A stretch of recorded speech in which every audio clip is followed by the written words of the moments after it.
So అన్న పాలమూరు నిరుద్యోగ forum నుంచి ఈరోజు అంటే అక్కడ ఉన్నటువంటి ఏదైతే ఎంపీ క్యాండిడేట్ ఎవరైతే ఉన్నారో వంశీచంద్ర రెడ్డి వంశీచంద్ర రెడ్డిని ఈరోజు మీరు గెలిపించి అంటే ప్రభుత్వానికి ఒక గిఫ్ట్ కింద అంటే రేవంత్ రెడ్డికి గిఫ్ట్ కింద ఇస్తామని చెప్పేసి మాట్లాడుతాను. అంటే ఏంటి ఈ కారణాలు ఏంటి, ఎందుకు అతని మీద మీకు అంత ఇది? వంశీ అంతటి యువకుడు. ఆయన ఇంతకుముందు ఎన్ఎస్యు అధ్యక్షుడిగా చేసిండు. ఓకే.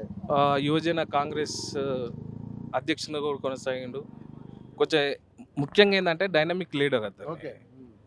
ఎట్లా డైమండ్ అయితే ఏ విధంగా పరివర్తన చెందుతుందో ఈ వంశీచంద్ర రెడ్డి గారు కూడా అతని యొక్క అంటే యువతకు ఏది కావాలో అతనికి తెలుసు. ఓకే. ఇప్పుడు నిరుద్యోగులకు సమస్యలు ఉన్నాయి, ఆ నిరుద్యోగుల సమస్యలు ఏందనేది మాట్లాడగలుగుతాడు. ఇంకోటి అతనికి కాంగ్రెస్ పార్టీ మొదటగా బీఫామ్ ఇచ్చింది. పాలమూరు ప్రస్తుతం ఉన్న ముఖ్యమంత్రి రేవంత్ రెడ్డి గారికి మేము వంశీచంద్ర రెడ్డి గారిని భారీ మెజార్టీతో గెలిపించి మేము గిఫ్ట్ ఇవ్వాలనుకుంటున్నాం. తెలంగాణ రాష్ట్రం ఏర్పడిన తర్వాత దక్షిణాది నుంచి రెండో ముఖ్యమంత్రి, తెలంగాణ రాష్ట్రం ఏర్పడిన తర్వాత రెండో ముఖ్యమంత్రి రేవంత్ రెడ్డి గారు. ఇంతకుముందు బూరుగుల రామకృష్ణరావు మొదటి ముఖ్యమంత్రి ఉండే, తర్వాతనే మన రేవంత్ రెడ్డి గారు రెండో ముఖ్యమంత్రి.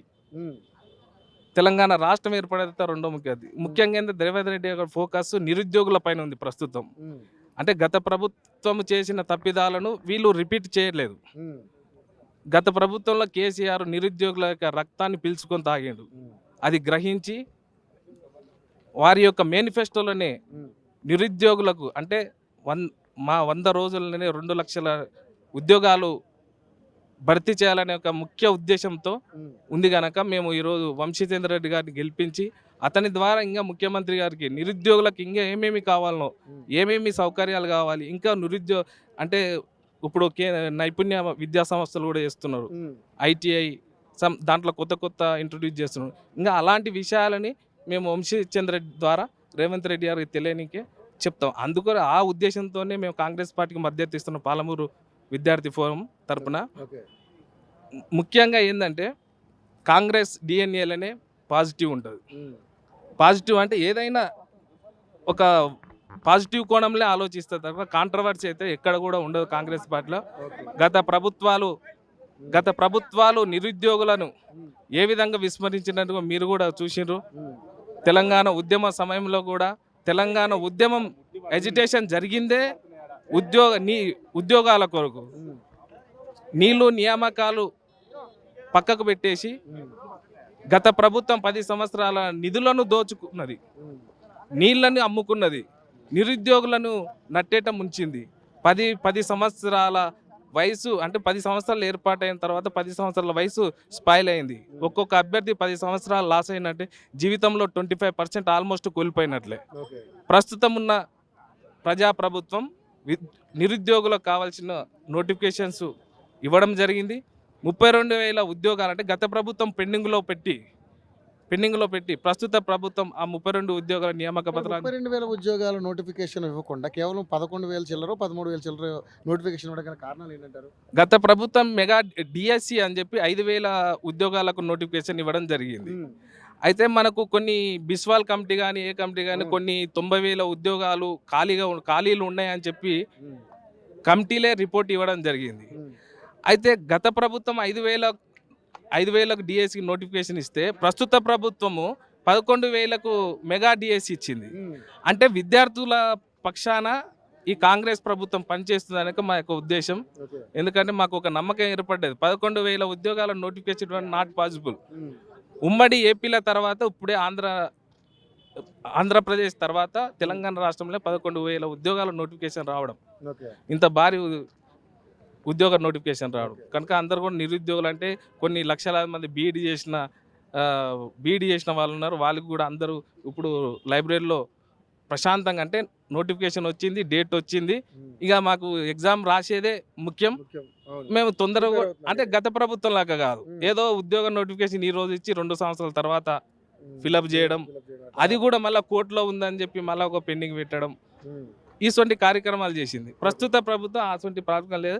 ఏ వ్యవస్థకు ఆ వ్యవస్థ తన పని తాను చేసుకుంటూ పోతుంది, టీఎస్పీఎస్ పని టీఎస్పీఎస్ చేసుకుంటూ పోతుంది. కనుక ఈరోజు మాకైతే నమ్మకం. జీవో నెంబర్ 3ని రద్దు చేయాలని చెప్పేసి మన కవిత గారు ధర్నా చౌకలో కూర్చొని మహిళలకు అన్యాయం జరుగుతుంది ఉద్యోగాల విషయంలో, సో 33% వాళ్ళకు కూడా ఉద్యోగ అవకాశాలు కల్పించాలని చెప్పేసి మాట్లాడారు. సో దాని మీద ఏం చేస్తారు? వాళ్ళ ప్రభుత్వంలో ఉద్యోగాలు భర్తీ చేయలే.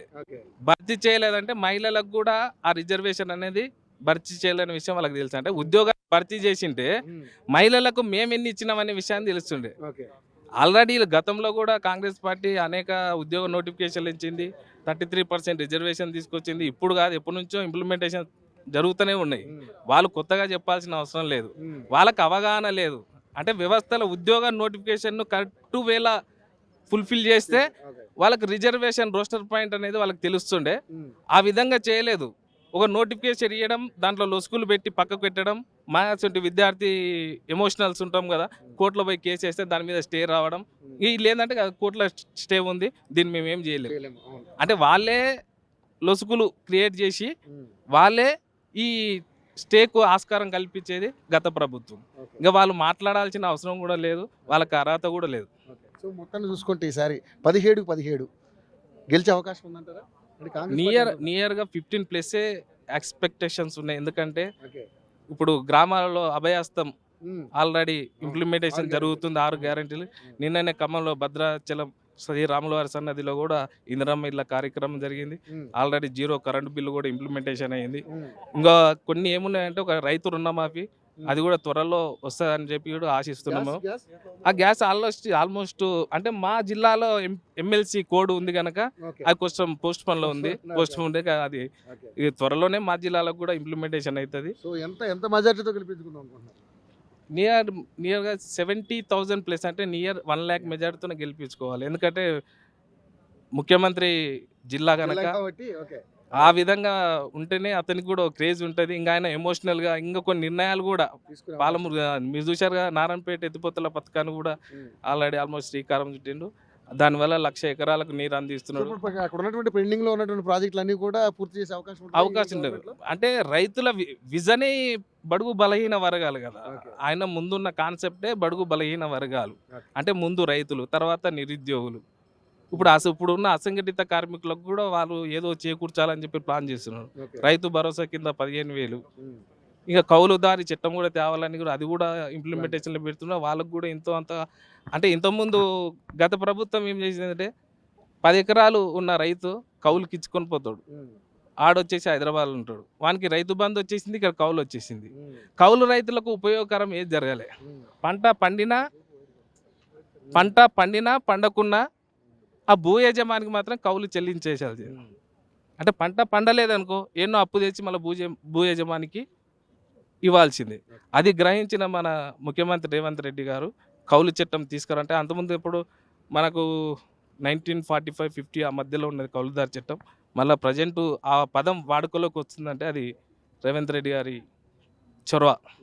అంటే రైతు డిక్లరేషన్, యూత్ డిక్లరేషన్ అన్ని వర్క్ అవుతున్నాయి కదా, ఆల్రెడీ కనిపిస్తున్నాయి కదా. కనిపించకపోతేనన్నా మనం ఏదైనా ఇంతకుముందు గత ప్రభుత్వం చూసినాం, 1,00,000 నోటిఫికేషన్ అన్నాడు.